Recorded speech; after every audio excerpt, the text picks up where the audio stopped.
to be notified, you know, the like and subscribe thing. Like and subscribe, like and subscribe. Why do they keep saying that? You know, I subscribed once to a magazine and they got my email, they got my phone number, and they hounded me. They even stole my credit card information.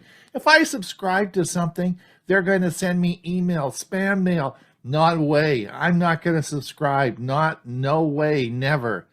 So this week, we had a viewer asked us, what does it mean to subscribe to a YouTube channel? I thought that was a good question. Obviously, creators are always saying like and subscribe, and they want you to click that button.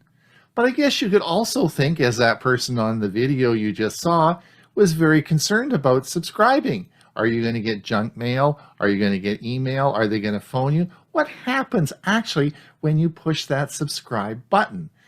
So today's video, I'm going to talk about what it is to subscribe to a YouTube channel, and we're going to look at it from the creator's point of view and from the subscriber's point of view. So at Tech for Senior, I spend most of my day in YouTube. I personally have uploaded over 200 videos, and I manage our Tech for Senior channel. Of course, subscribers are a big factor. So today I want to look at, what does it mean when you subscribe to a channel? Is there a contractual obligation on your part? Is it going to cost you any money?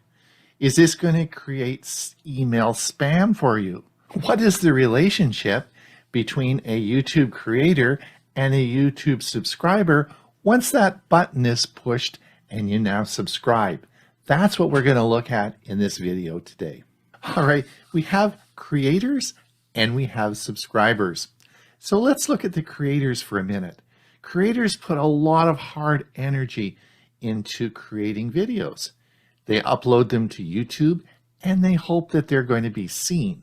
Now, we all know that, of course, the more subscribers you have, the more successful you're going to be, and probably the more people are going to see your videos.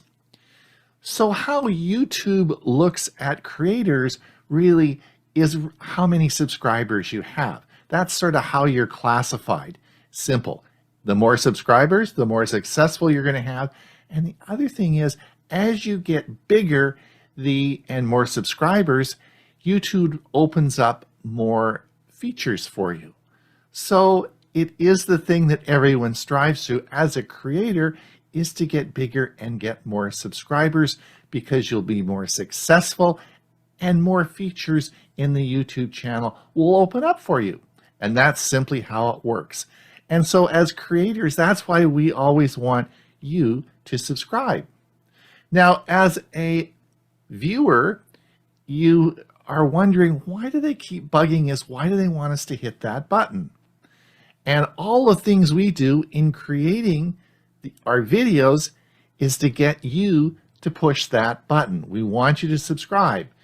And why is because we want to be more successful and be rewarded for all that work we put into when we're creating those videos. But of course, you're wondering, what else is that button going to do when I hit that button and subscribe? So we always talk about like and subscribe. So what's the like button? As you can see here, we have the button that you push if you like. And historically, there's been a dislike button. So that makes common sense. If you like something, you click the like, and if you dislike it, you push the dislike button. Well, the dislike button hasn't worked for a number of years. And as the software for YouTube gets updated in different countries, it's all going button that will be there. So that's a change that you need to know. And when you click the like, it means that you like the video, and that tells YouTube that you're sort of interested in that type of video. Now, the like button really has a very low priority as far as YouTube goes. You know, YouTube creators work so hard creating their videos and we watch them for free. So after I watch a video, I always hit the like button. I think, hey, I just watched it for free, even if it's not that good and someone's just starting out. Hey, they were nice to me when I started out, so let's give them a hand by clicking that like button. That just might give that video a bit more of a chance in the massive numbers of videos that it's competing with. So YouTube is extremely successful. Now in YouTube, there are about 100 million channels online. All of those channels have many, many videos. So there are billions and billions of videos out there. If as a viewer, I had to go and find what was interesting to me, it wouldn't really work that well.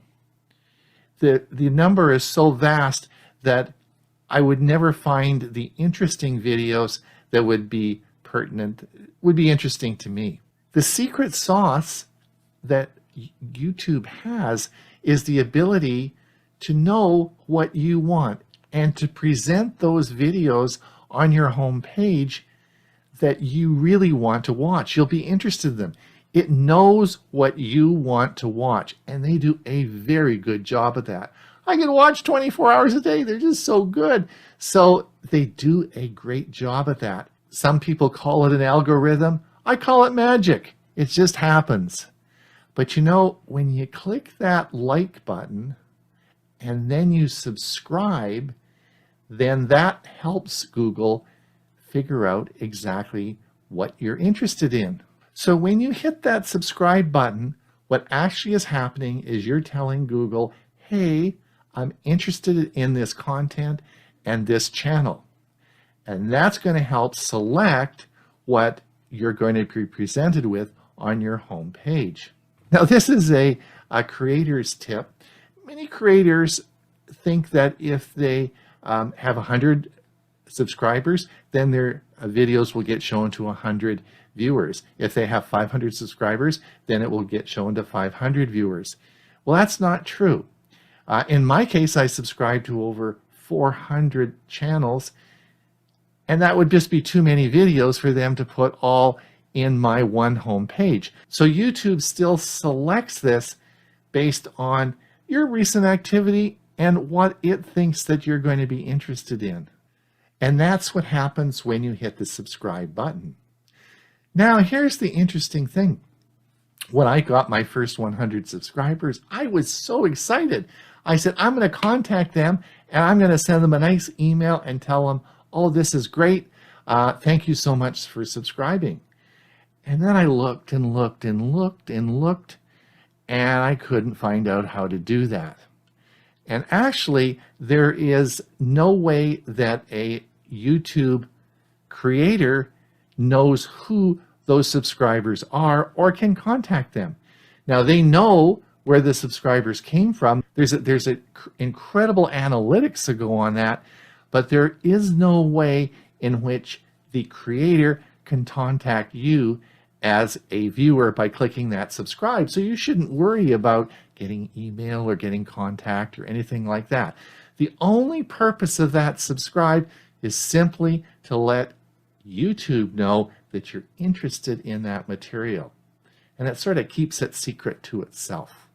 So as a viewer, you are able to communicate with the content creator by leaving a comment below the description of the video. The content creator is then notified and has the option to reply to your question. So this can occur as sort of a chat without actually any personal information being identified. You pose a question, the creator gives an answer, and that all occurs in the comments section. You must be very careful when you are either responding or posting a question on the amount of personal information that you release in this section. This is all public and goes out worldwide, whoever watches that video. You don't want to say, hey, just send me an email to this email address. Or as the creator, you don't want to say, just phone me at this phone number or we'll get together. It's so important because you really don't know who is at the other end of the line because the content and creator remain anonymous. So YouTube recognizes that you may want to get together with your viewers. Oftentimes viewers have a common interest. Let's say you were a pilot and you took videos of a certain area and people would log on and watch your videos to gain more information about local knowledge. This might be a group that you'd like to get together with and talk. So YouTube has a community tab.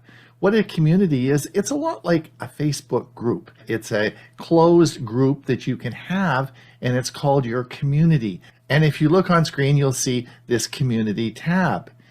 This can be a closed group that you can have that you allow in, and then you can share experiences and communicate with these other people with like interests. Again, you can sort of control who you want to share your personal information with through this group. And this is called a community tab. And you'll often see this on different sites that you go to. Again, you would apply to be entered into the community tab, and I guess if you fit the requirements of that individual, then you would be let in and you could join that community. This feature is being available for quite some time, although I haven't seen it used that commonly. Facebook groups are a good analogy to this, but it's a similar situation, and you may want to join a community if you really do enjoy that type of content on a channel. All right, the last thing I want to talk about are memberships. Now this again may be a bit confusing. This is a new feature that was brought out over this past year, unlike the community tab, which has been around for a very long time.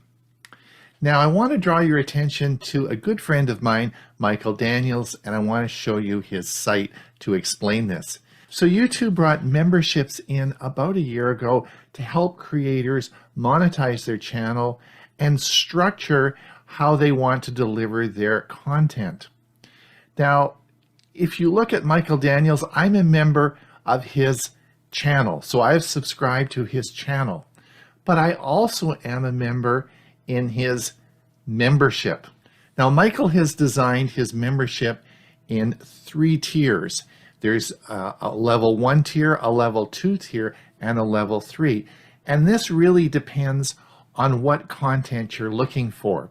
And of course, there is a pricing structure for each tier. I'm a member of level 2 tier, and that allows me certain features. Michael also is a world-renowned creator of game shows on YouTube. And so he does a lot of very specific technical stuff on educating people how to do game shows, and this is what tier 3 is for. So you can subscribe to tier 3, and then you have access to his game show videos that tell you how to create this very unique and specialized type of video. So this allows creators to choose how they want to organize their site. And this is called memberships, and you can subscribe to the membership. This is a relatively new feature, as I said, that's just been around for the past year. So you can subscribe to that. But that's different than subscribing to the channel, which is always free. So you really can take off your dark glasses and hat, and you can be assured that when you click that subscribe button, all you're doing is giving Google a hint as to what you'd like to see in the future. Ron Brown with Tech for Senior. You know, we have a special for you today. I've made arrangements that you can practice on your like and subscribes on our subscribe button. You can hit that as many times as you want. Also, you can also tell your friends about subscribing, and they can practice on our subscribe button as well. You just keep hitting that subscribe button, and I'll see you at the next video. Open multiple URLs in a browser. I'm Hewie Poplock. In this presentation, we're going to look at what is add multiple URLs, how do you add it to your browser, how do you create a list of URLs, and how do you open multiple URLs. We'll also have a couple of tips that we're going to throw in. Add multiple URLs is a tool that takes a list of web pages in plain text format and opens them all in new tabs. Paste the list into the text area, one website address per line, select your options, and click Open URLs. Let's take a look at how to add multiple URLs to our browser. Now, I already have it installed, so it will not work exactly the same when you go to do it. But the first thing you want to do is come over here and go to More Tools and then go to Extensions. And it will list all of the extensions you have installed, whether they're active or not. Since we already have it, or even if we didn't, what we do is we come up here to the menu bar and come down to Open Chrome Web Store. That's where you're going to find the extension. And then under the Chrome Web Store, where it says Search the Store, we're going to say Add Multiple URLs. And because we've already installed it, it doesn't show on here, but we already have it installed. There are some others that are available, but if we look and go to it, this is what it would look like. It'll say Open Multiple URLs, remove from Chrome because it's already installed. So otherwise it would say Install in Chrome. And it gives some information about it. It is compatible with my device. It also works with Linux, Chromebooks, and Edge, and Firefox. And there's over 300,000 users using this add-on or extension. So once we find this, we then tell it to add it to the Chrome, and when it does, it'll be there. Let's take a look at the extension. First, we're going to need to find it, which is right here. We click it, and it wants a list of URLs. And what I do is I create a list in Notepad, because it doesn't need anything fancy, just in Notepad. And then I just select all and copy and put it here and paste. Now to open, there's 19 tabs. To open it, I would click Open URLs, and it would open them all. We're going to do that in just a moment. But we want to add one to our list. I highlighted all of the links, and I'm just going to hit the backspace to delete them all. So because we want to add one more to our list. So let's see how to do that. So we'll just click here just to close that out. And next, what we want to do is we want to go to a website. We've copied all of the link to that website and pasted it into our URL block in the browser. When I click on it, it will open to that article. You'll notice it's a very long link. Well, everything from the question mark on is just some information for the website to know where this article was clicked, and maybe some information about you. I don't know exactly what all of the information is in there, but it has to do with where you got it and how you're clicking on it. So if I just highlight that and then delete it and then click Enter,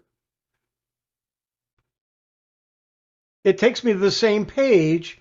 Number one tip for today is this: you delete a lot of the extra to that link or to the URL. Now I'm going to copy it, and then I'm going to bring up our list,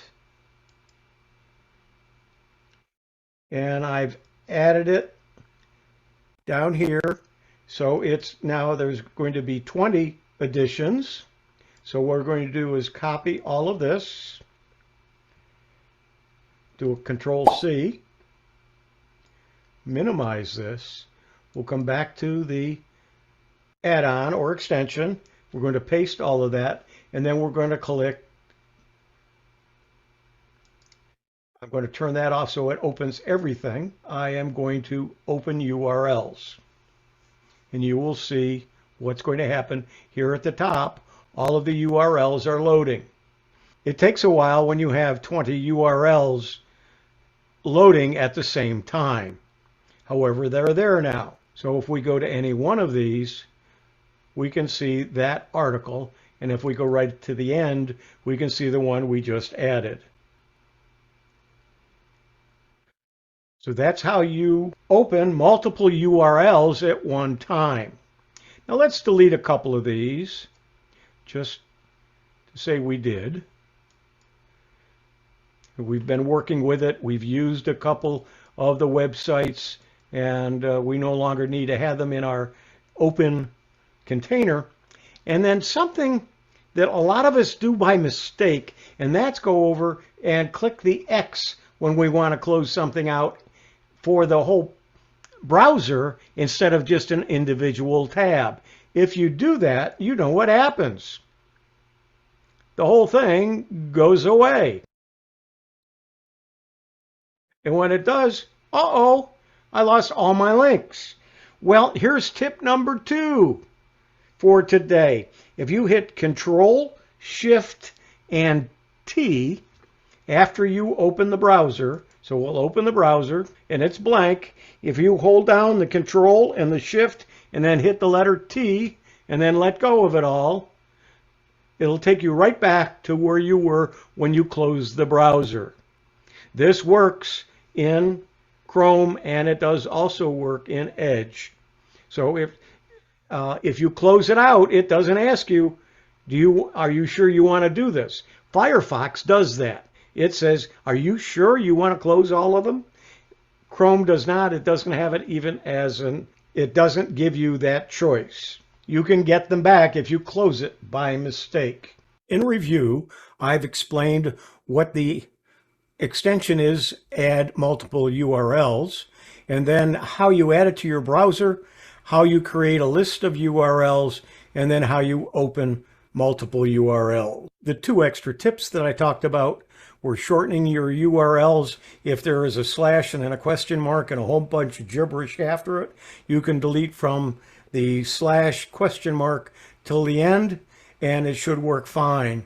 And then the second one is getting back your open tabs. If you should shut down your browser by mistake, you can open the browser and then hit Control Shift T and all of the open tabs will reopen. This has been Open Multiple URLs. I'm Hewie Poplock. If you find this video helpful, don't forget to like, share, subscribe, and get involved. The Uncomplicated Launcher, designed for seniors on your Android phone, helps to make calls and send messages easily. Set alarms to remind you of important things. Even helps you organize the time to take your medication. Your apps are easily accessible, arranged alphabetically. It even has protection if your phone is unlocked and in your pocket. If the phone is unlocked in your pocket, touches on the screen will automatically be disabled. It also has accidental touches protection. Prevents fingers slightly on the edges of the screen from being interpreted as a pinch, swipe, or scroll action. Clicks will even work while holding the phone with fingers on the screen. There are multiple themes available, so you're sure to find the one that best suits you. If you think this will make use of the phone easier for you, why not get it now for free from Google Play? Just follow the link listed at the top. Stay safe, stay secure, make life a bit simpler. Bye-bye.